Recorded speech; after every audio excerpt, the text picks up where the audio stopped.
तो हेलो दोस्तों, कैसे हो आप लोग।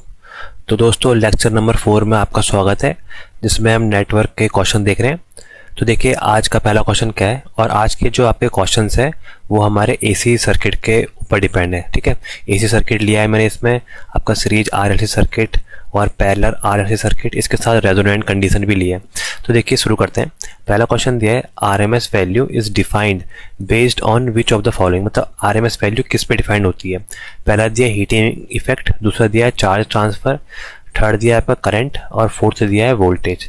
तो देखिए इसका सही आंसर होगा हमारा हीटिंग इफेक्ट, आंसर नंबर ए। तो देखिए हमारी जो आरएमएस वैल्यू होती है, आरएमएस वैल्यू ये आपकी डिफाइन होती है हीटिंग इफेक्ट पे। हीटिंग इफेक्ट के ऊपर ये डिपेंड करती है। माना जैसे हमारा एसी है, एसी के लिए हम आरएमएस का डिफाइन करते हैं, और जैसे हमारा डीसी सर्किट है, एसी सर्किट और डीसी सर्किट में तो हम यहाँ पर देखते हैं कि इसमें एसी सर्किट में कितनी हीट जनरेट हुई है। जैसे माना हमने यहाँ पर से एक एसी करंट फ्लो कराई आई, ये प्रतिरोध है आर, और कोई एक पर्टिकुलर टाइम टी है। ठीक है, तो उस टाइम पे यहाँ पर हमने कोई टाइम माने T1 ले लिया, तो इस टाइम में जो हमारी हीट जनरेट हुई है उसकी वैल्यू H1 है। ठीक है, तो यहाँ पर जो आरएमएस वैल्यू बताती है ये आपके हीट कॉन्सेप्ट पे काम करती है। और देखिए डीसी है, डीसी में भी प्रतिरोध हमने सेम लिया, जो यहाँ पर आर है वही आर की वैल्यू यहाँ है, लेकिन यहाँ पर जो हमारी करंट फ्लो होगी वो हो गई हमारी डीसी करंट। ठीक है, आई यहाँ पर I am sine omega T AC current है। तो देखिए यहाँ पर भी टाइम हम सेम टाइम के लिए इसको फ्लो करेंगे, T is equal to T1 second के लिए। तो यहाँ पर जो हीट आएगी वो आएगी H is equal to T2। ठीक है, ये जो दोनों हीट आती है, ये दोनों हीट आती है इक्वल। किस केस में, आरएमएस के केस में H1 is equal to H2 हमारा होता है आरएमएस वैल्यू के केस में। तो आरएमएस वैल्यू वो है जहां पर आपका the value at which the heat dissipated in AC circuit is same as the heat dissipated in DC circuit. मतलब जितनी हीट डिसिपेटेड एसी सर्किट में हो रही है उतनी हीट डिसिपेट हमारे डीसी सर्किट में हो रही है। वही हमारी यहाँ पर आपका हीटिंग इफेक्ट है, और वो आपका आरएमएस वैल्यू पर डिपेंड करता है। ठीक है, तो इसका आंसर हो जाएगा आपका RMS value depends on heating element, heating effect. अगला क्वेश्चन देखते हैं। अगला क्वेश्चन दिया है, dash the steady state current which when passes through a circuit for a half time of an alternating current. Half time के लिए बोला alternating current की, send the same amount of charge as produced by the alternating current in the same period time through the same circuit. तो इसको क्या बोलते हैं। Option दिया अल्टरनेटिंग करंट, अल्टरनेटिंग करंट में हाफ नहीं होता, फुल आता है। यहाँ पर एवरेज वैल्यू और ऑफ अल्टरनेटिंग करंट बिल्कुल सही, इसका आंसर हो जाएगा आपका B, average value of alternating current, जिसको हम एवरेज वैल्यू को क्या लिखते हैं, आई एवरेज, करंट के बारे में लिखते हैं आई एवरेज। ये हमारा क्या होता है, I am maximum upon pi. ये आपका हाफ वेव में होता है, और फुल वेव होगा, मतलब फुल वेव फॉर्म है तो 2Im अपॉन पाई। ठीक है, ये इसकी वैल्यू होती है, और ये किसके बराबर होता है आपका 0.637 इंटू मैक्सिमम करंट या पीक करंट के बराबर होता है हमारी आई एवरेज की वैल्यू। ठीक है, तो इसका आंसर क्या हो जाएगा हमारा, answer number B, average value of alternating current. अगला क्वेश्चन देखते हैं। अगला क्वेश्चन दिया, the ratio of maximum value of RMS, the ratio of maximum value to RMS value. मतलब मैक्सिमम वैल्यू और आरएमएस वैल्यू का रेशियो को क्या कहते हैं, हमें ये बताना है। Form factor, peak factor, crest factor, या D2 और 3 दोनों। तो देखिए क्या दिया है हमें, आपका मैक्सिमम वैल्यू, मैक्स दिया है, ऊपर मैक्सिमम है और नीचे है आरएमएस। मैक्सिमम अपॉन आरएमएस को क्या बोलते हैं, देखिए अगर हमारे नीचे आरएमएस और ऊपर मैक्सिमम है, मैक्सिमम मतलब क्या होता है पीक, तो इसको हम क्या बोलते हैं, peak value. Maximum upon RMS को ही हम बोलते हैं पीक वैल्यू, और पीक वैल्यू का दूसरा नाम होता है, वो होता है आपका क्रस्ट फैक्टर, क्रस्ट फैक्टर। तो इसका आंसर हो जाएगा हमारा answer number D, maximum upon average को हम पीक वैल्यू, पीक फैक्टर या क्रस्ट फैक्टर बोलते हैं। इसके अलावा फॉर्म फैक्टर दिया है, इसके बारे में थोड़ा बताता हूँ मैं आपको। फॉर्म फैक्टर किसका रेशियो होता है, form factor is the ratio of RMS to the average. RMS और एवरेज के रेशियो को हम कहते हैं फॉर्म फैक्टर। ये average upon RMS is defined as form factor of a waveform. Next question, a sinusoidal waveform, एक sinusoidal waveform है, v की वैल्यू दी है, v is equal to 100 sine 314.15 t what is the instantaneous value, हमें instantaneous value बतानी है at T is equal to 0.2 second और 0.05 second पर। देखिए बहुत अच्छा क्वेश्चन है, देखिए इसको मैं समझाता हूँ कैसे सॉल्व करेंगे। तो देखिए क्या दिया हमें, पहले वोल्टेज दिया, वोल्टेज हमारी एसी है तो किस फॉर्म में होगी, V M sine omega T, ये हमारा इसका स्टैंडर्ड फॉर्म होता है V M sine omega T. ठीक है, यहाँ पर से हमें जो वैल्यू दी है वो दी है आपकी 100 साइन ओमेगा की वैल्यू दी है 314.15 और टी यहाँ से आ गया टी।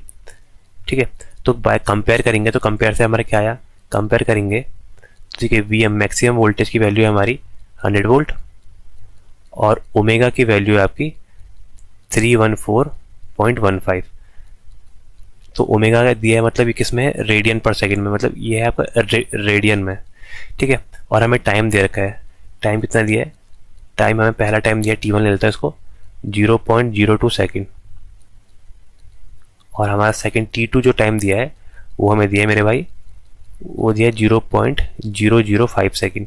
तो इस टाइम पे हमें यहाँ पर आपकी जो इंस्टेंटेनियस वैल्यू है वोल्टेज की वो बतानी है, वो हमें कैसे निकालेंगे। तो देखिए इसके लिए पहले हम करेंगे क्या, जो हमें यहाँ पर ओमेगा दिया है हम पहले ओमेगा को पहले डिग्री में कन्वर्ट करेंगे। ये जो ओमेगा दिया है 314.15 इसको ये रेडियन से हम डिग्री में कन्वर्ट करेंगे, उसके बाद हम इसमें वैल्यू पुट करेंगे। तो देखिए पहले केस में मैं ले लेता हूँ, जब माना यहाँ पर जब हमारा T1 टाइम है ना, T1 टाइम के लिए ले लेते हैं। T1 टाइम के लिए ओमेगा की वैल्यू क्या है, ओमेगा की वैल्यू है 314.15, ये हमारी ओमेगा की वैल्यू है। और यहाँ पर जो हमारा टाइम था वो कितना था, टाइम था आपका 0.02 सेकेंड T1 टाइम के लिए ये। अब देखिए इसको हमें डिग्री में कन्वर्ट करना है, डिग्री में कन्वर्ट करने के लिए हम किससे मल्टीप्लाई करते हैं, 1/80/पाई से। ठीक है, हम इससे मल्टीप्लाई करेंगे तो ये हमारा डिग्री में कन्वर्ट हो जाएगा।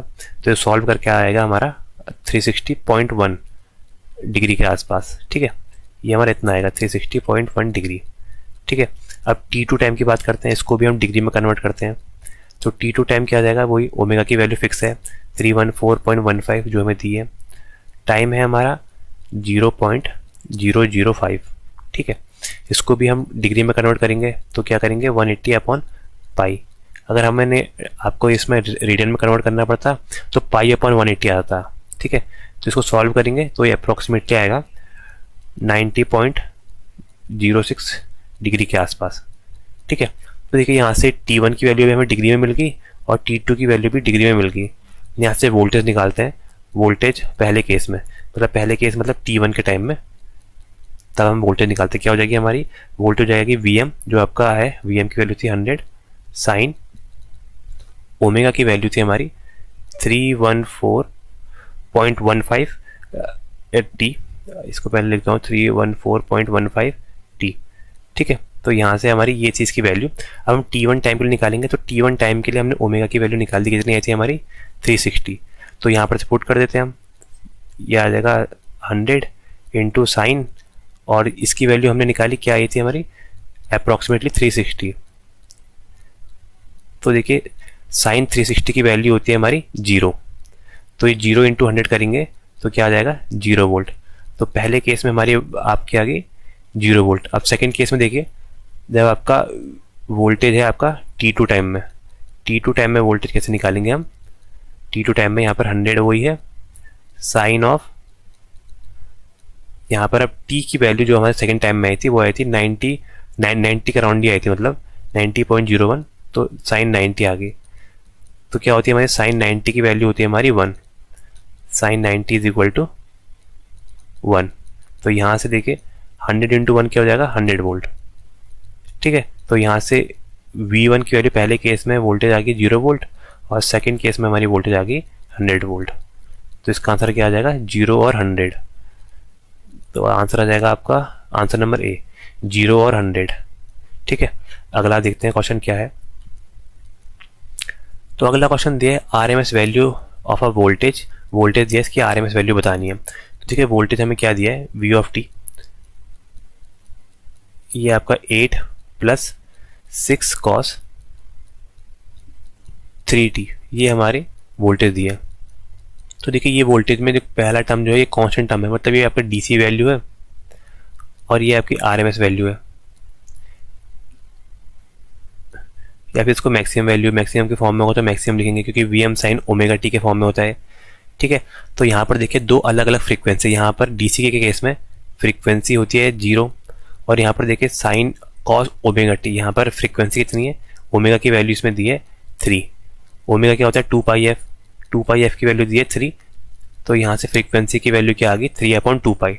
तो देखिए अलग अलग फ्रीक्वेंसी होती है, तो उस टाइम हम आर एम एस कैसे निकालते हैं, तो देखिए उस टाइम हमारे आर एम एस निकालने का एक सिंपल फॉर्मूला होता है, क्या, अंडर रूट जो हमारी यहाँ पर वैल्यू है, ये पहली डीसी है तो डीसी वैल्यू का स्क्वायर, डीसी वैल्यू है तो डीसी वैल्यू का स्क्वायर, प्लस जो हमारी मैक्सिमम वैल्यू है, जो आपके सेकंड में आपकी जो एसी वाली वैल्यू है उसमें हम मैक्सिमम वैल्यू बाय √2 करते हैं आरएमएस के लिए, मैक्सिमम बाय वैल्यू ये हमारी मैक्सिमम वैल्यू है, और इसको आरएमएस के लिए √2 करेंगे, मैक्सिमम बाय √2 होता है हमारा आरएमएस और इसका स्क्वायर। ठीक है, ये हमारा फॉर्मूला होता है। अब देखिए यहाँ से क्या हो गया, हमारा 8 का स्क्वायर आ जाएगा 64, और ये 6 का स्क्वायर 36/2, 36/2 मतलब हो जाएगा 18, 18 प्लस 64 हो जाएगा आपका 8 4 12, और ये 7 और 1 8, 82, √82 आंसर आ जाएगा, आंसर नंबर बी, √82 इसका आंसर आ जाएगा ये। अगला क्वेश्चन देखते हैं। अगला क्वेश्चन दिया है, what is the peak to peak value of sine wave form whose average value is 12.17 volt. तो देखिए क्या दिया है हमें, वी एवरेज की वैल्यू दी है, एवरेज वैल्यू दी है हमें, कितनी दी है मेरे भाई, वो दी है आपके 12.74 वोल्ट, एवरेज वैल्यू ये है, और हमें निकालना क्या है, peak to peak, V P to peak निकालना है। तो देखिए कैसे निकालेंगे मेरे भाई, यहाँ देखो ये जो हमारी वेव फॉर्म है, तो ये साइन वेव फॉर्म है ऐसे। ठीक है, तो ये देखिए ये जो आपका ऊपर वाला पार्ट है और ये जो नीचे मैक्सिमम, ये वी एम पॉजिटिव का है और ये वी एम मैक्सिमम नेगेटिव का है, तो इन दोनों के बीच के जो आपका डिफरेंस है इसको हम बोलते हैं आपका वी पीक टू पीक। ठीक है, ये तो हमें मैक्सिमम वोल्टेज निकालनी पड़ेगी और उसका हम डबल करेंगे तो हमारा ये आ जाएगा, मतलब पीक टू पीक क्या होता है आपका 2 टाइम्स ऑफ मैक्सिमम वोल्टेज। ठीक है, तो ये आपका सिंपल से हो जाएगा। देखिए और आपका ये फुल वेव है, मतलब आपका ये आपका एसी सिग्नल है, तो एसी सिग्नल में आपकी एवरेज वैल्यू का फॉर्मूला क्या होता है, वी एवरेज का फुल वेव या एसी सिग्नल के केस में, साइनसॉइडल के केस में हमारा फॉर्मूला होता है 2Vm, 2 times of maximum voltage upon pi. ठीक है, इसको अगर हम सॉल्व करेंगे 2/पाई को, तो ये आ जाएगा हमारा 0.367 टाइम्स ऑफ Vm। ठीक है, तो यहाँ से हमारी क्या आ गया, यहाँ से देखिए सिंपल सी चीज़ है, एवरेज वैल्यू जो होगी वो किसके बराबर हो जाएगी, average value is equal to 0.637 times of maximum value Vm। अब देखिए यहाँ से हम पहले Vm की वैल्यू निकालेंगे और Vm को डबल करेंगे तो हमारा क्या आ जाएगा, पीक टू पीक आ जाएगा। तो देखिए इसको सॉल्व करता हूँ मैं, तो वी एवरेज जो आया था हमारा वो आया था 0.637 टाइम्स ऑफ Vm। तो यहाँ से पहले Vm निकालेंगे, Vm क्या आ जाएगा, Vm इज इक्वल टू ये आ जाएगा वी एवरेज अपॉन ये जो फैक्टर है आपका 0.637। तो यहाँ से एवरेज वैल्यू क्या थी हमारी 12.74, 12.74 अपॉन 0.637, तो ये कितना आ जाएगा, ये अप्रॉक्सीमेटली आ जाएगा 20 वोल्ट के बराबर। तो हमारी मैक्सिमम वैल्यू क्या आ गई, मैक्सिमम वोल्टेज आ गई हमारी 20 वोल्ट। लेकिन हमें क्या बतानी है, वोल्टेज बतानी है peak to peak. Peak to peak के लिए क्या होता है हमारा, पीक टू पीक होती है 2 times of maximum voltage, 2 into maximum voltage करेंगे तो हमारा आ जाएगा 2 into 20 which is equal to 40 volt. तो हमारी जो पीक टू पीक वोल्टेज आएगी इस केस में वो आएगी 40 वोल्ट। तो आंसर हो जाएगा आंसर नंबर ए 40 वोल्ट। ठीक है, आगे देखते हैं। अगला क्वेश्चन दिया है, the RMS value of a sinusoidal AC current is numerically equal to its value at the angle of dash degree. मतलब RMS वैल्यू की किस डिग्री पर आपकी यहाँ पर ये वैल्यू बराबर होगी। तो RMS वैल्यू क्या होती है, देखिए पहले मैं आपको दिखाता हूँ, वेव फॉर्म देख लीजिए, इससे सिंपल में समझ में आ जाएगा इजीली। तो देखिए ये हमारी साइनोसोडल वेव फॉर्म है। ठीक है, यहाँ पर हमारी एक साइकिल कंप्लीट हो रही है, ये जो है ये हमारा टाइम पीरियड है t, और ये आपका 2 पाई में मतलब एक जो आपका टाइम पीरियड है वो 2 पाई पे कंप्लीट हो रहा है। तो देखिए यहाँ पर क्या होता है, जो आपका ये है आपका इसको पहले मैं ऐसे दिखाता हूँ, ये इसकी मैक्सिमम वैल्यू है, ये आपकी मिनिमम मैक्सिमम वैल्यू है यहाँ से। तो देखिए जो यहाँ पर आता है आपका ये जो ये वाली लाइन है वो क्या होती है आपकी 0.707 टाइम ऑफ, या आप वीएम वोल्टेज की बात करें तो वोल्टेज, या करंट की बात करें तो करंट, तो 0.07 टाइम ऑफ वीएम। तो मैक्सिमम की 0.07 टाइम जो होगी हम उसको बोलते हैं आपकी आरएमएस वैल्यू। तो ये क्या हो जाएगी हमारी आरएमएस वैल्यू को हम बोलते हैं जो आपके मैक्सिमम की 0.707 टाइम होती है, ठीक है। और अगर मैक्सिमम की जो आपकी ये देखिए इसको नीचे पर दिखाता हूँ अलग कलर से, और इसको यहाँ पर ही शो कर देता हूँ ये। तो जो आपकी मैक्सिमम की 0.637 टाइम्स होती है वीएम, उसको हम बोलते हैं एवरेज वैल्यू। तो ये क्या होती है एवरेज वैल्यू, ठीक है। तो यहाँ पर से पूछा है RMS value sinusoidal wave form की किस डिग्री पर होगी। तो देखिए आरएमएस जो है आपका VRMS वो क्या होता है आपका 0.707 टाइम्स ऑफ वीएम, ठीक है। 0.707 को क्या लिखेंगे हम VM/√2। आपको पता भी है आपका आरएमएस वैल्यू क्या होती है एसी के केस में VM/√2। यही जब 1/√2 को हम डिवाइड करते हैं तो आता है आपका 0.707। तो ये किस वैल्यू पर आ रही है, तो ये पूछ रहा है। तो देखिए यहाँ पर हम लोग इसमें करेंगे क्या, इसमें हम सिंपल सा देखेंगे कि आपके साइन के किस वैल्यू पर आपकी वैल्यू होती है हमारी 1/2। तो देखिए यहाँ पर अगर हम साइन की वैल्यू 45 रखें तो साइन 45 की वैल्यू क्या होती है, साइन 45 की वैल्यू होती है 1/√2, ठीक है। तो यहाँ पर साइन 45 के टाइम में जो हमारा V होगा वोल्टेज वो आपका हो जाएगा मैक्सिमम/√2 या फिर 0.707 टाइम्स ऑफ VM। तो इसका आंसर क्या हो जाएगा 45 डिग्री, ठीक है। अगर 60 करते तो क्या आता है √3/2, ठीक है, जो हो जाता है गलत। 30 करते तो 1/2 मतलब यहाँ पर ये आता है एवरेज, जो हमें एवरेज नहीं निकालना है। साइन 90 में तो वैल्यू 1 ही हो जाती है और ये हमें चाहिए भी नहीं, हमें चाहिए था आरएमएस होता है आपका ये RMS is equal to VM/√2। VM/√2 मतलब मैक्सिमम हमें मिल रही है, मैक्सिमम का √2 करना है तो हम साइन 45 से मल्टीप्लाई करेंगे क्योंकि साइन 45 इज इक्वल टू 1/√2, ठीक है। आगे देखते हैं। अगला क्वेश्चन दिया है the period of a wave is, किसी भी वेव का पीरियड क्या होता है। देखिए जैसे यहाँ पर वही साइन वेव का एग्जांपल लेते हैं, ये साइन वेव बनी है ऐसे। तो देखिए इसमें पीरियड क्या होता है, जहाँ पर आपकी एक साइन वेव पूरी कंप्लीट होती है ये, तो हम इसको बोलते हैं टाइम पीरियड। इसके बाद ये दोबारा से अपने आप को रिपीट कर रही है, ठीक है। तो यहाँ पर जहाँ पर इसने अपना न्यू सिग्नल बनाया इसको बोलता है टाइम पीरियड, ठीक है। तो टाइम पीरियड क्या होता है, एक साइकिल को कंप्लीट करने में लगा गया टाइम को ही हम क्या बोलते हैं टाइम पीरियड, ठीक है। तो इसका आंसर क्या हो जाएगा द सेम फ्रीक्वेंसी नहीं, the time required to complete, बिल्कुल सही answer number B. Time required to complete one cycle, एक साइकिल को कंप्लीट करने में जितना टाइम रिक्वायर्ड होता है उसको ही हम बोलते हैं time period of a signal, ठीक है। आगे देखते हैं अब। अगला क्वेश्चन दिया है the RMS value and mean value is the same in case of, किस केस में आपकी आरएमएस वैल्यू और मीन वैल्यू बराबर होती है। तो देखिए क्या होता है हमारा स्क्वायर वेव जो भी होती है, स्क्वायर वेव के केस में हमारी आरएमएस और आपका एवरेज बराबर होती है, RMS is equal to average. देखिए क्योंकि स्क्वायर वेव बनती है ऐसे, स्क्वायर वेव फॉर्म, ये देखिए अगर सिमेट्रिकल स्क्वायर वेव फॉर्म हो तो जितना अपर पार्ट है उतना लोअर पार्ट होगा। तो देखिए यहाँ पर देखिए जो एवरेज, देखिए इसका ये पार्ट और ये पार्ट बराबर होता है, और इसमें आरएमएस में भी सेम का आपका आरएमएस भी इसका ये इतना पार्ट और इतना पार्ट इक्वली होता है। तो इसलिए आपका जो आप स्क्वायर वेव फॉर्म थे सिमेट्रिकल स्क्वायर वेव फॉर्म, तो उसमें उसके केस में आपका इनका रेशियो आरएमएस और आपका एवरेज का रेशियो भी 1 होता है, इसलिए इनकी वैल्यू भी इक्वल होती है। तो इसका सही आंसर हो जाएगा सिमेट्रिकल स्क्वायर वेव, या सिंपल स्क्वायर वेव भी लिखा होता है तो यही आंसर होता है। आगे अगला क्वेश्चन देखते हैं। अगला क्वेश्चन दिया है what is the correct expression for the phase angle in RLC series circuit. देखिए यहाँ से सीरीज सर्किट के क्वेश्चन आ गए, आरएलसी सीरीज सर्किट। तो देखिए इसको एक बार मैं बताता हूँ आपको, ये आर है, ये एल है और सी है, ठीक है। सीरीज सर्किट है तो ये सीरीज में कनेक्ट कर रखा है ऐसे, ये आर हो गया मेरे भाई, ये एल, ये सी।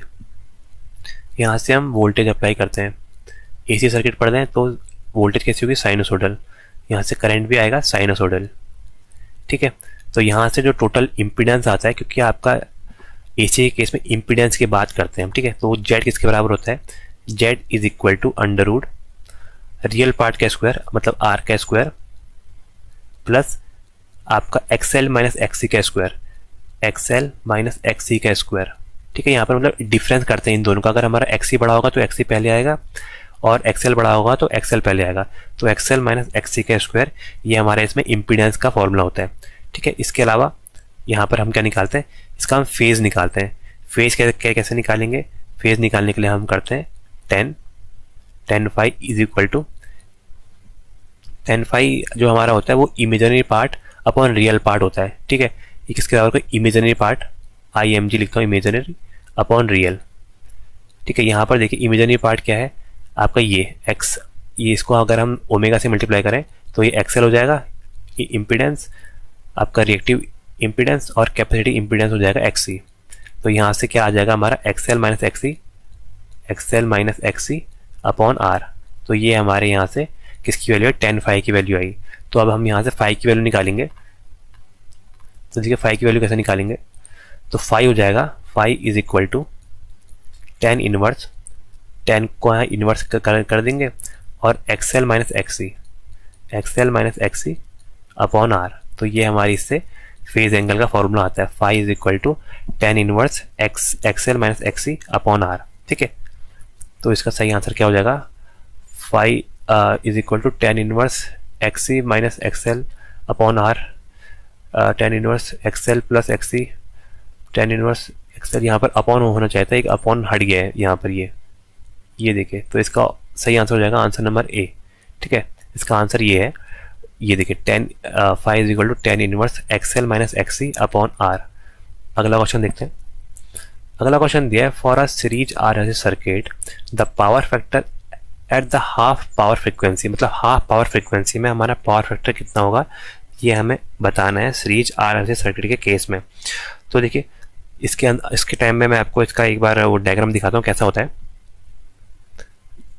तो ये देखिए, ये हमारा सीरीज RLC सर्किट में मैं इसमें करंट और फ्रीक्वेंसी के बीच का डायग्राम दिखाता हूँ। ये आपकी करंट है और ये फ्रीक्वेंसी है। तो ये हमारा डायग्राम कुछ बनता है ऐसा, जो इसका कर्व आता है वो आता है इस टाइप से। तो देखिए यहाँ पर क्या होता है, यहाँ पर जो यहाँ पर मैक्सिमम करंट आता है, maximum current occurs at resonant frequency which is F0। ठीक है, और इसके अलावा यहाँ पर जो फ्रीक्वेंसी होती है ये और ये जो आपकी लोअर पावर फ्रीक्वेंसी भी बोलते हैं, इनको इन्हीं की बात कर रहा है, F1 या FL लोअर फ्रीक्वेंसी और FH अपर फ्रीक्वेंसी। तो इस टाइम पे ये पूछ रहा है कि कितना पावर फैक्टर होता है, यहाँ पर इस टाइम पे हमारा पावर फैक्टर कितना होता है। तो देखिए जो टॉप पर है यहाँ पर, तो अब हमें पता है करंट कितनी होगी, यहाँ मैक्सिमम करंट फ्लो होगी IM। तो हाफ फ्रीक्वेंसी में ये आपके, इसको 3 dB फ्रीक्वेंसी भी बोलते हैं, ये जो पॉइंट है, तो इस पे हमारा जो करंट होती है वो होती है आपकी मैक्सिमम की √2 टाइम्स, मतलब ये RMS वैल्यू ही होती है करंट की, IM/√2। ठीक है, IM/√2 यहाँ पर होती है। और ये F0 निकालेंगे कैसे, जो आपकी रेजोनेंट फ्रीक्वेंसी, इसको निकालने का तरीका है, resonant frequency is under root of FL lower into higher. इनका अगर हम जियोमेट्रिकल मीन निकालेंगे तो हमारे यहाँ से रेजोनेंट फ्रीक्वेंसी निकलती है। ठीक है, अब यहाँ पर से देखिए हमें क्या निकालना है, पावर फैक्टर। पावर फैक्टर क्या होता है मेरे भाई, cos phi is equal to क्या होता है, R/Z। ठीक है, R/Z होता है पावर फैक्टर। तो यहाँ से देखिए, यहाँ से हमें क्या क्या पता है, हमें यहाँ से करंट पता है, तो यहाँ से अगर हम पावर निकालेंगे तो पावर क्या आ जाएगा, पावर इस टाइम पे हमारी आती है मैक्सिमम पावर का आधा, हाफ फ्रीक्वेंसी को या हाफ पावर फ्रीक्वेंसी को हम बोलते हैं जहाँ पर आपकी पावर हाफ होती है। ठीक है, पावर हाफ मतलब मैक्सिमम की हाफ होगी, तो उसको हम बोलेंगे आपकी power half at half frequency. और देखिए इस केस में हमारा सीरीज RLC के केस में हमारा जो इम्पीडेंस होता है Z, वो क्या होता है, मिनिमम होता है। Z मिनिमम होगा, मिनिमम किसके बराबर होगा, R के बराबर, रियल प्रतिरोध के बराबर होगा, क्योंकि यहाँ पर एट रेजोनेंट के केस में XL is equal to XC हो जाता है, XL का मैग्नीट्यूड XC के बराबर होता है, इसलिए आपस में एक दूसरे को कैंसिल आउट कर देते हैं, XL is equal to XC। ठीक है, तो यहाँ से हमारा क्या आता है, यहाँ से अगर हम इम्पीडेंस की वैल्यू देखेंगे तो यहाँ से जो इम्पीडेंस की वैल्यू आएगी Z हाफ पावर के केस में, Z is equal to √2 times of ये हाफ पावर के केस में 2 टाइम्स ऑफ जेड मिनिमम। ठीक है, तो यहाँ पर देखिए जेड की वैल्यू आ गई √2 और जेड मिनिमम की वैल्यू आर एस एस के केस में हो जाती है आर। तो यहाँ से जेड की वैल्यू इम्पीडेंस की वैल्यू आ गई हमारी हाफ पावर फ्रिक्वेंसी में √2 इंटू आर। ठीक है, अब जेड की वैल्यू हमें पता चल गई। अब सिंपल हमें cos फाई मतलब पावर फैक्टर निकालना है। cos फाई क्या होता है हमारा R/Z। ठीक है, रियल पार्ट की वैल्यू आ रही है और आपका इमेजनरी पार्ट की वैल्यू है आपकी √2/R। तो ये R से R कट जाएगा, ये आ जाएगा 1/√2। 1/√2 को हम सॉल्व करेंगे तो क्या आएगा मेरे भाई, 1/√2 आ जाएगा आपका 0.707। और ये हमारे किस केस में आएगा, हमारे जो आपका पावर फैक्टर होगा ये हमारा लीड करेगा। मतलब यहाँ पर करंट हाई है, मतलब करंट ज़्यादा है, तो यहाँ पर करंट लीड करेगी वोल्टेज से। तो इसका आंसर क्या आ जाएगा 0.707 लीडिंग। आंसर आ जाएगा 0.707 लीडिंग, आंसर नंबर डी। ठीक है, यहाँ पर ये आंसर आ जाएगा। तो आइए अगला क्वेश्चन देखते हैं। अगला क्वेश्चन दिया है an RLC series circuit remains predominantly inductive. मतलब आपका RLC सर्किट क्या रिमेन्स, अगर आपका इंडक्टिव कहाँ पर रहेगा ये हमें बताना है। आपका RLC सर्किट इंडक्टिव नेचर का कहाँ पर होगा। तो देखिए इसके लिए कर्व दिखाता हूँ मैं आपको, क्योंकि ये कर्व से ही आपके सारे आपके क्वेश्चन सॉल्व हो जाते हैं। ठीक है, तो यहाँ पर हम कर्व जो लेते हैं ये हम लेते हैं आपका किसके बीच में, एडमिटेंस सॉरी यहाँ पर रिएक्टेंस X और हमारी फ्रिक्वेंसी के बीच में F। ठीक है, इसके बीच में हमारा कर्व आता है। ये है आपका सीरीज RLC सर्किट के केस में। अभी सीरीज के बाद चल रही है तो सीरीज RLC सर्किट है। तो उस केस में जो हमारा होता है, तो यहाँ पर देखिए ये कर्व बनता है कुछ इस टाइप का, ये। ठीक है, इसको X से या Z आपको इम्पीडेंस भी बोल सकते हो या Z का। तो यहाँ पर क्या होता है हमारा, ये जो आपकी फ्रिक्वेंसी है यहाँ पर ये F0, इसको ये बोलते हैं रेजोनेंट फ्रिक्वेंसी। ठीक है, ये है हमारी रेजोनेंट फ्रिक्वेंसी। यहाँ पर आपका क्या होता है, इस फ्रिक्वेंसी पर हमारा XL बराबर XC होता है। रेजोनेंट फ्रिक्वेंसी में XL बराबर XC होता है। ठीक है, ये वाली फ्रिक्वेंसी। और इसके इस साइड और इस साइड की बात करते हैं हम।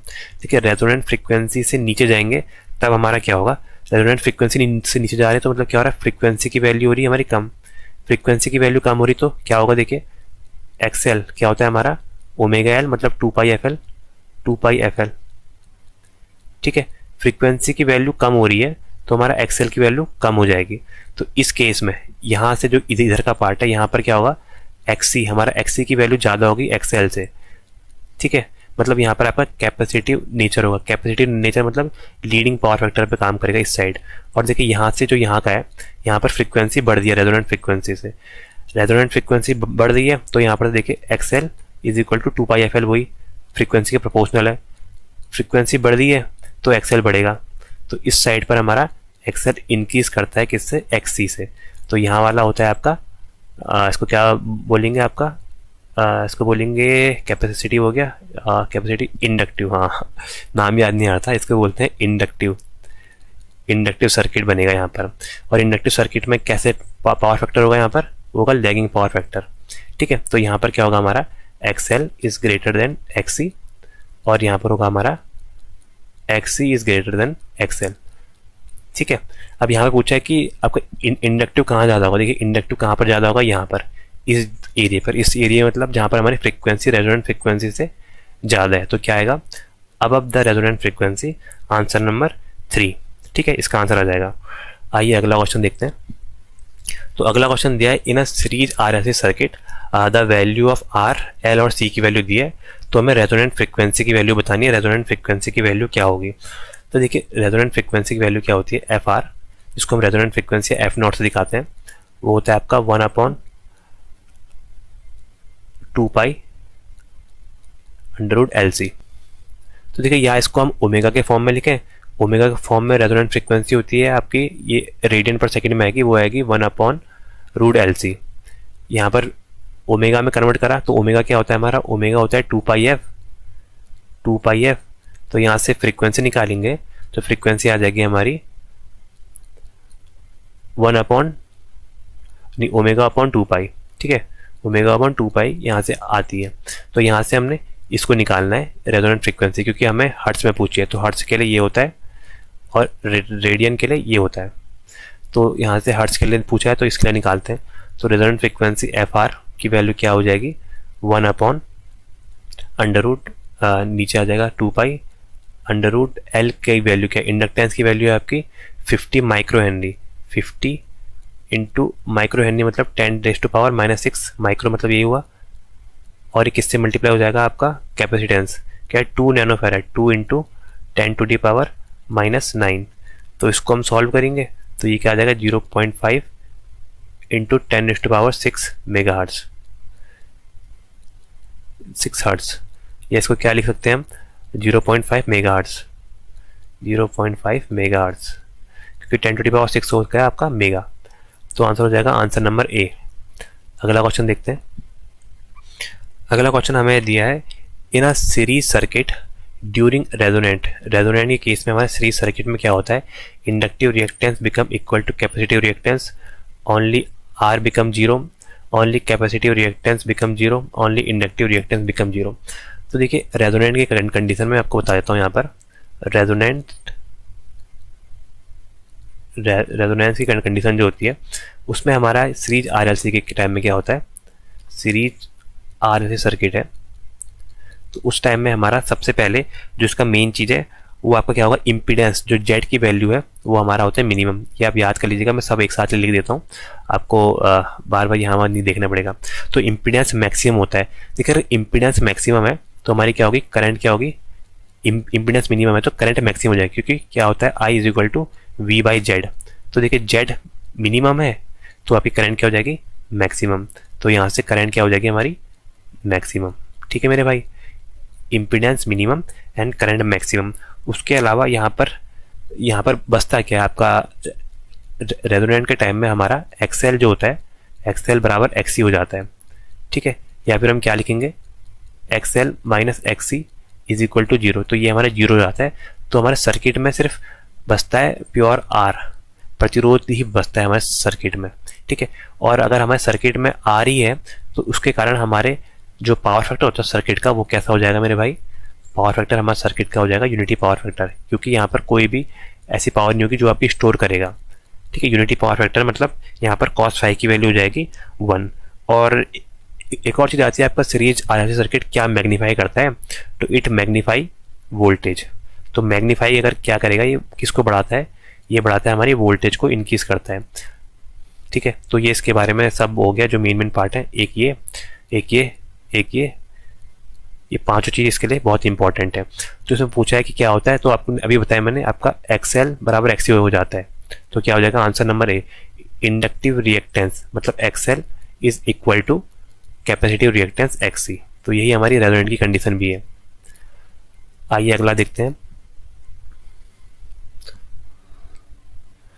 तो अगला क्वेश्चन दिया है in an RLC series circuit if the inductive reactance voltage is exceed to the capacitive reactance voltage the reactive component of power will। तो आपका पावर का रिएक्टिव कंपोनेंट क्या करेगा, यहाँ पर ये पूछ रहा है। अगर हमारा क्या पूछ रहा है, क्या कह रहा है, V of voltage of XL. ठीक है, वोल्टेज ऑफ एक्सएल हमारी अगर ग्रेटर देन हो जाए किससे, वोल्टेज ऑफ एक्सी से, तो इस टाइम में क्या होगा हमारे पावर के लिए। तो देखिए इस टाइम में हमारा पावर क्या होगा, हमारी पावर लीड करेगा किससे, power lead current, reactive power lead करेगी करंट से बाई कितने, 90 डिग्री। ठीक है, तो इसका आंसर क्या हो जाएगा, answer number B, lead by current by 90 degree. और यहाँ पर अगर दिया होता वोल्टेज ऑफ एक्सएल, ठीक है, इसकी वैल्यू अगर कम होती वोल्टेज ऑफ एक्सी से, मतलब एक्सी की वैल्यू अगर यहाँ पर ज़्यादा है तो इस टाइम क्या करेगा, हमारा जो पावर है, पावर हमें लैग करेगी किससे, लैग द करंट, करंट से लैग करेगी। और कितना डिग्री, 90 डिग्री लैग करेगी। ठीक है, आइए अगले देखते हैं। अगला क्वेश्चन दिया है, एक मिनट इसको मिटाते हैं। अगला क्वेश्चन दिया है the current eight resonant in RLC circuit. तो अभी बताया मैंने करंट क्या होती है रेजोनेंट सर्किट में, होती है मैक्सिमम। ठीक है, सीरीज आरएलसी सर्किट की बात करिए। देखिए इसको दोबारा लिख देता हूँ, बार बार लिख रहा हूँ ताकि आप भूले ना। ठीक है, सीरीज आरएलसी में क्या होता है हमारा, सीरीज आरएलसी में जेड जो है वो आपको तो होता है मिनिमम, इम्पीडेंस मिनिमम होने के कारण करंट हमारी मैक्सिमम होती है। ठीक है, तो आंसर हो जाएगा ए।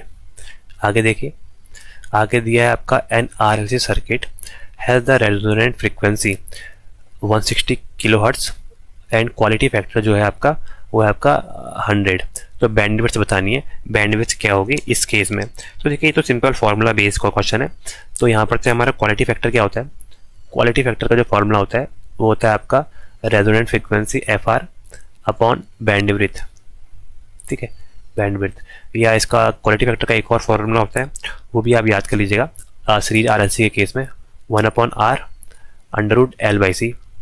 ये भी हमारा फार्मूला होता है आपका सीरीज आर एल सी के टाइम में क्वालिटी फैक्टर निकालने का। अब हमसे पूछा कि हमने निकालने बैंडविड्थ। तो देखिए बैंडविड्थ कैसे निकालेंगे, बैंडविड्थ हो जाएगी bandwidth is equal to resonant frequency F R upon quality factor आ जाएगा नीचे क्यू। तो यहाँ से रेजोनेंट फ्रिक्वेंसी की वैल्यू हमें दी है आपकी 160 किलोहर्ट्ज़, 160 किलोहर्ट्ज़ KHZ, और क्वालिटी फैक्टर है आपका 100। तो देखिए यहाँ से 10 से 10 कट गया, 10 से ये कट जाएगा 1.6, तो 1.6 किलोहर्ट्ज़ बैंडविड्थ आ गया आपकी 1.6 किलोहर्ट्ज़। आंसर नंबर ए। ठीक है, यहाँ पर ये फॉर्मूला इंपॉर्टेंट है, ये याद कर लीजिएगा। अगला क्वेश्चन दिया है R L C series circuit has a R of 1 kilo ohm, its half frequency are 10 kilohertz और 90 kilohertz, quality factor of the circuit. यहाँ पर क्वालिटी फैक्टर बताना है हमें सर्किट का। तो देखिए यहाँ पर हाफ फ्रीक्वेंसी दी है, तो देखिए कैसे निकालेंगे, मैं इसको डायग्राम दिखाता हूँ आपको कैसे बनेगा। हाफ फ्रीक्वेंसी दी है,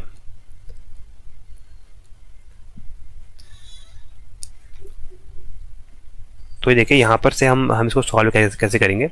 यहाँ पर से हमें बैंडविड्थ दी है, मतलब हाफ फ्रीक्वेंसी कहाँ पर आती है हमारी, लोअर फ्रीक्वेंसी में और एक हायर फ्रीक्वेंसी में। ये लोअर फ्रीक्वेंसी जो होगी वो आपकी कम हर्ट्ज की होगी और हायर फ्रीक्वेंसी आपके ज़्यादा हर्ट्ज की होगी। तो हमारा ये कुछ इस टाइप की वेव फॉर्म है ऐसे। ठीक है, तो यहाँ पर जो आपका हमें ये जो वैल्यू है लोअर की, ये हमें दी है आपकी 10 किलोहर्ट्ज़, 10 किलोहर्ट्ज़। ठीक है मेरे भाई, और अपर वाली जो फ्रीक्वेंसी दी है वो दी है पावर फ्रीक्वेंसी, वो है आपकी 90 किलोहर्ट्ज़, 90 किलोहर्ट्ज़। सबसे पहले हमें क्या निकालनी पड़ेगी, ये रेजोनेंट फ्रीक्वेंसी एफ नॉट या एफ आर, कुछ भी लिख सकते हैं आप, एफ आर, इसकी वैल्यू निकालनी पड़ेगी। ठीक है, तो इसकी वैल्यू जब निकालेंगे उसके बाद हम यहाँ से ईजिली हम इसको क्वालिटी फैक्टर निकाल सकते हैं। तो देखिए एफ आर की वैल्यू क्या आएगी, रेजोनेंट फ्रीक्वेंसी की, रेजोनेंट फ्रीक्वेंसी की वैल्यू होगी आपकी √ ज्योमेट्रिक सम। ठीक है, ज्योमेट्रिक मीन निकालना है लोअर और हायर का। तो ये क्या आ जाएगा हमारा, ये आ जाएगा 10 × 90। तो 10 × 90 क्या आएगा 900, तो √900। तो √900 किसका होता है, ये होता है आपका 30 का स्क्वायर होता है √900। तो ये आ जाएगा आपका 30 किलोहर्ट्ज़। तो रेजोनेंट फ्रीक्वेंसी की वैल्यू तो आ गई 30 किलोहर्ट्ज़। यहाँ से क्वालिटी फैक्टर क्या होता है, क्वालिटी फैक्टर होता है आपका रेजोनेंट फ्रीक्वेंसी अपॉन बैंडविड्थ। ठीक है, अब यहाँ से देखिए बैंडविड्थ क्या है, बैंडविड्थ होता है जितना आपका सिग्नल स्प्रेड हुआ है, ये पूरा बैंडविड्थ होता है। तो देखिए लोअर और अपर, इसके डिफरेंस को ही हम बैंडविड्थ से बोलते हैं। तो बैंडविड्थ से क्या होती है, बैंडविड्थ इज इक्वल टू आपका ये FL higher frequency minus lower frequency. तो 90 - 10 क्या हो जाएगा 80 किलोहर्ट्ज़। तो 80 किलोहर्ट्ज़ की हमारी यहाँ पर फ्रीक्वेंसी आ गई। तो देखिए यहाँ से इसकी वैल्यू पुट कर देते हैं, अब अलग कलर से करता हूँ। रेजोनेंट फ्रीक्वेंसी की आई 30 और इसकी आई आपकी इसकी कितनी 80, बाकी किलोहर्ट्ज़ में ही था, ये दोनों कट जाएंगे किलोहर्ट्ज़ से। तो 3/8, तो 3/8 क्या आ जाएगा आपका, ये आएगा 5 से 0.5 से कम आएगा। तो आंसर क्या हो जाएगा, आंसर नंबर बी 0.375। तो ये हमारा क्वालिटी फैक्टर आया। ठीक है, तो आइए अगला क्वेश्चन देखते हैं। अगला क्वेश्चन दिया है which of the following is true eight resonant in LC circuit. LC circuit में रेजोनेंट के लिए कौन सा सही बता रखा है। तो दिया है आपका in series the series impedance of 2 element is at maximum and the parallel impedance it minimum. मतलब सीरीज में आपका इम्पीडेंस मैक्सिमम होता है, नहीं मैंने अभी बताया सीरीज में आपका इम्पीडेंस अगर Z है आपका सीरीज RLC सर्किट में तो Z मिनिमम होता है। तो पहला तो वैसे गलत हो गया। सेकंड दिया series impedance of 2 element is maximum, maximum नहीं मिनिमम होता है। थर्ड दिया है आपका series impedance of two element is minimum, ठीक है, ये तो बिल्कुल ठीक है। And parallel impedance is also minimum, देखते हैं अभी। अगला दिया है the series impedance of two element is minimum और पैरेलल में इम्पीडेंस मैक्सिमम। तो देखिए मैं इसके बारे में आपको, आप सीरीज के बारे में तो मैंने बता ही दिया था, पैरेलल के बारे में भी बता देता हूँ आपको। जो आपके पैरेलल RLC सर्किट होता है तो उसमें क्या होता है, पैरेलल RLC सर्किट, सबसे पहले इसमें जो आपका Z होता है, Z हमारा होता है मैक्सिमम, इम्पीडेंस यहाँ पर होता है हमारा मैक्सिमम। इम्पीडेंस मैक्सिमम है तो यहाँ पर क्या हो जाएगी, करंट हो जाएगी मिनिमम। इम्पीडेंस मैक्सिमम और current minimum in parallel RLC circuit. और इसका इक्विवेलेंट जब हमारा बनता है तो इक्विवेलेंट उस टाइम में तो R बनता था, लेकिन पैरेलल RLC के केस में बनता है L/C/R, ठीक है, ये इसका इक्विवेलेंट बनता है। और ये क्या मैग्नीफाई करता है, parallel RLC circuit magnify the current, मतलब एक करंट को मैग्नीफाई करने के काम आता है, ठीक है। और वही पावर फैक्टर, तो इसका कैसा रहेगा, पावर फैक्टर रहेगा इसका unity power factor UPF load, क्योंकि रेजोनेंट के केस में आपका XL और XC बराबर होता है। तो क्या होगा यहाँ पर, इम्पीडेंस आपका मैक्सिमम होगा आपके पैरेलल के केस में। तो पैरेलल के केस में इम्पीडेंस मैक्सिमम नहीं, मिनिमम तो नहीं होगा, आंसर नंबर डी।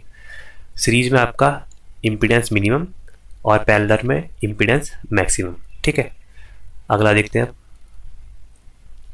अगला क्वेश्चन दिया है, in parallel resonant circuit is shunted by resistance, तो क्या होगा, the circuit impedance decreases increases, Q factor increases, the gain of circuit increases, the circuit impedance decrease.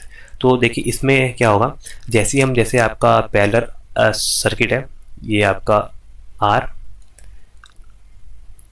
ये L और ये C, ठीक है, ये हमारे पैरेलल RLC सर्किट है। इसके पैरेलल में हमने एक क्या लगा दिया, R की वैल्यू और लगा दी, एक प्रतिरोध और जोड़ दिया ये, ठीक है। तो क्या हो गया हमारा, ये R है और ये भी R है, तो टोटल यहाँ पर R इक्विवेलेंट निकालेंगे तो वो क्या हो जाएगा, R/2, पहले का आधा हो जाएगा। तो इससे क्या हो गया, हमारा जो इम्पीडेंस है Z, वो R पे भी डिपेंड करता है, R² प्लस XL - XC। तो यहाँ से R कम हो गया तो इसलिए यहाँ पर इम्पीडेंस भी कम हो जाएगा।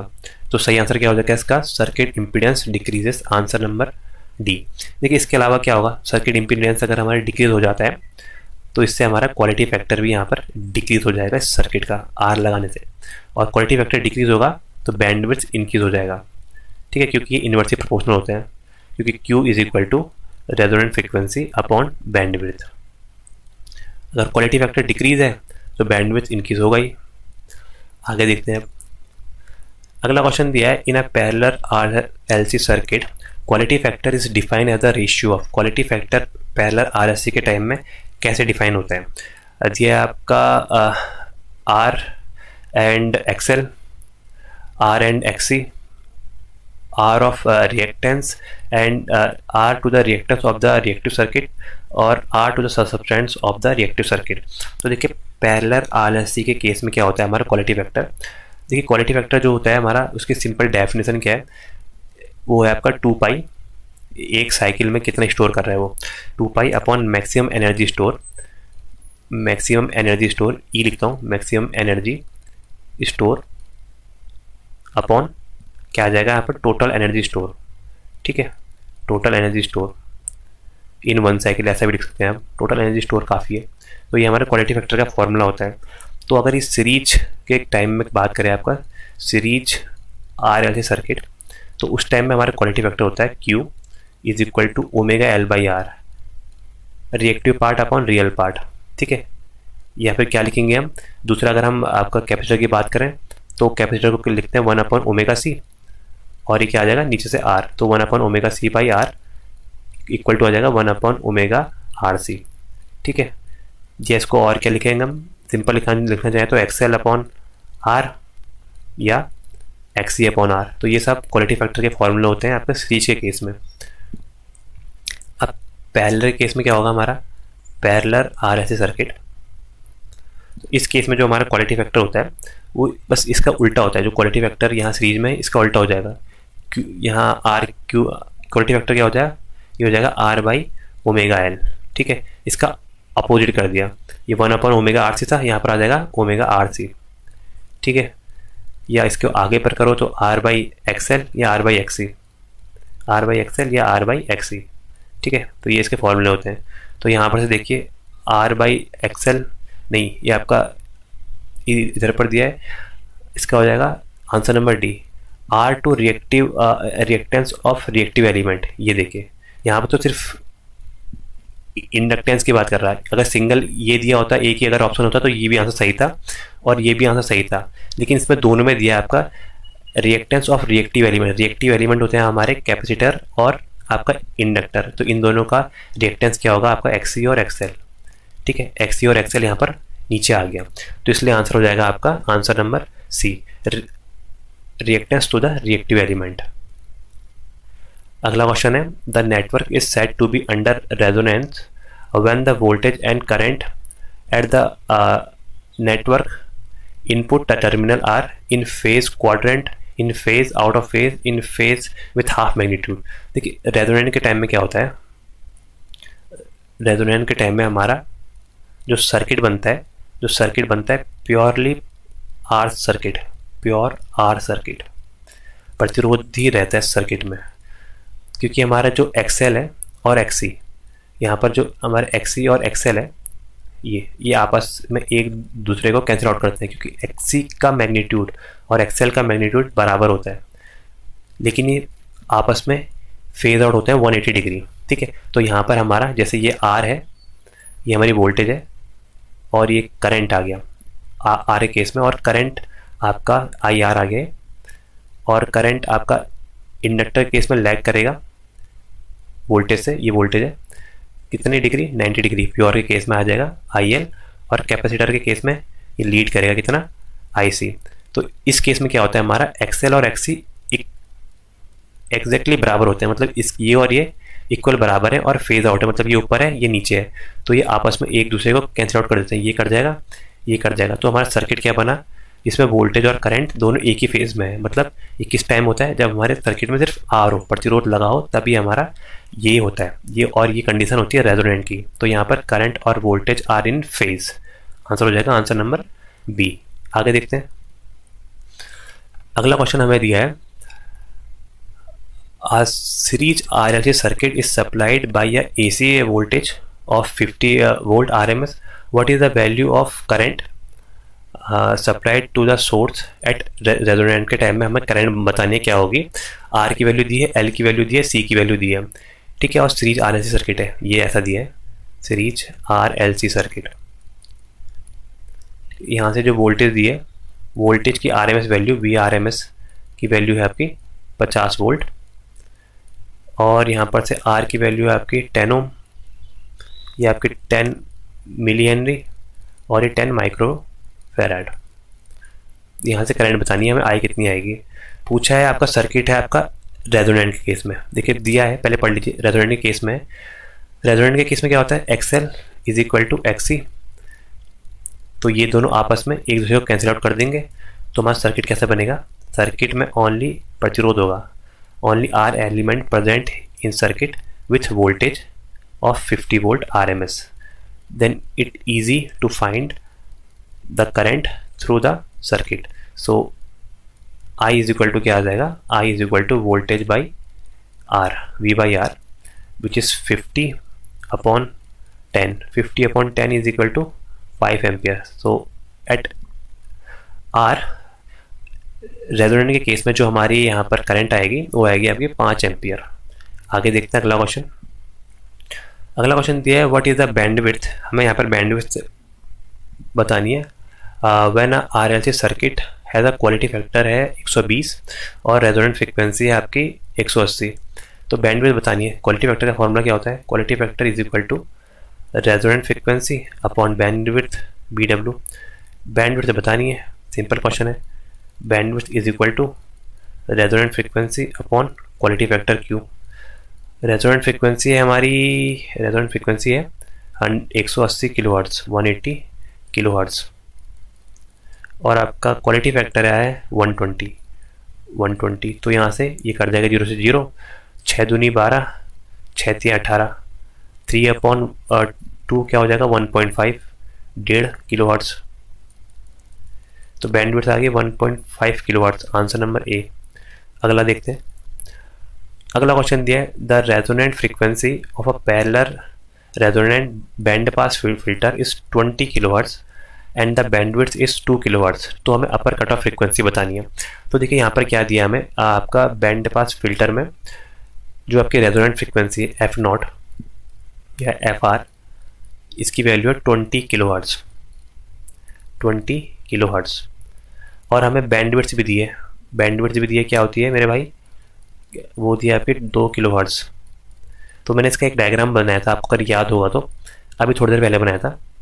ये यहाँ पर फ्रीक्वेंसी आती है, ठीक है, और यहाँ पर ही कुछ स्टेप्स के बनता है ये, ठीक है। तो यहाँ पर जो हमारी बीच वाली फ्रीक्वेंसी है जहाँ पर आपकी करंट मैक्सिमम होती है, इसको बोलते हैं रेजोनेंट फ्रीक्वेंसी एफ नॉट। ये जो नीचे वाली है इसको लोअर फ्रीक्वेंसी एफ एल या एफ वन, कुछ भी लिखते हैं, एफ एल लिख दिया, और ये अपर फ्रीक्वेंसी एफ एच। तो देखिए यहाँ पर हमें बताना है कि हायर फ्रीक्वेंसी क्या होगी, हायर कट ऑफ फ्रीक्वेंसी ये एफ एल की, एफ एच की वैल्यू, ठीक है। तो इसको कैसे निकालेंगे, हमें रेजोनेंट फ्रीक्वेंसी गिवन है और बैंडविड्थ भी गिवन है। बैंडविड्थ क्या होती है, बैंडविड्थ जो होता है वो हमारी होती है आपका F2 जो आपके सेकंड फ्रीक्वेंसी है माइनस F1, ठीक है। ये हमारी बैंडविड्थ है, ये हमें कितना दिया है 2 किलोहर्ट्ज, और हमें यहाँ से रेजोनेंट फ्रीक्वेंसी भी गिवन है, कितनी है आपकी 20 किलोहर्ट्ज। तो देखिए यहाँ सिंपल से हमें अपर निकालनी है, तो अपर के लिए क्या करेंगे हम, F ऑफ ये आपका L या 2, F ऑफ 2 निकालने के लिए हम क्या करेंगे, यहाँ पर जो हमारी फ्रीक्वेंसी है रेजोनेंट फ्रीक्वेंसी में हम ऐड करेंगे क्या, बैंडविड्थ बाई 2, क्योंकि आधी बैंडविड्थ रेजोनेंट फ्रीक्वेंसी के बाद है, आधी बैंडविड्थ रेजोनेंट फ्रीक्वेंसी के पहले है। तो क्या जाएगा 20 प्लस 2/2, क्या आ जाएगा 2/2 इज इक्वल टू 1, तो ये आ जाएगा 21 किलोहर्ट्ज। तो अपर फ्रीक्वेंसी आ गई 20 किलोहर्ट्ज, लोअर निकालनी होती तो आती 9 किलोहर्ट्ज, तो अपर निकालनी है तो 21 किलोहर्ट्ज, आंसर नंबर डी। अगला क्वेश्चन दिया है the tank circuit consist of, tank circuit में क्या क्या कंसिस्ट होता है, an inductor and capacitor connected in series, an inductor and capacitor connected in parallel, a pure inductor and pure capacitor connected in series, a pure inductor and pure capacitor connected in parallel. तो देखिए यहाँ पर क्या होता है, हमारा जो tank circuit होता है, टैंक सर्किट हमारा साइन वेव जनरेट करने का काम आता है, ठीक है। टैंक सर्किट में हम क्या करते हैं, एक इंडक्टर लेते हैं, दोनों हम एनर्जी स्टोरिंग एलिमेंट लेते हैं, और इनके बीच में ये ऐसे होते हैं कि प्योर हो, ताकि आपके कोई भी लॉस ना हो इन दोनों स्टोरिंग एनर्जी स्टोरिंग एलिमेंट के बीच में। तो L शुड बी आपका pure and capacitor should be pure, तो L और C आपके प्योर होते हैं और पैरेलल में कनेक्ट होते हैं। तो आंसर हो जाएगा इसका answer number D, pure inductor and capacitor connected in parallel, ठीक है।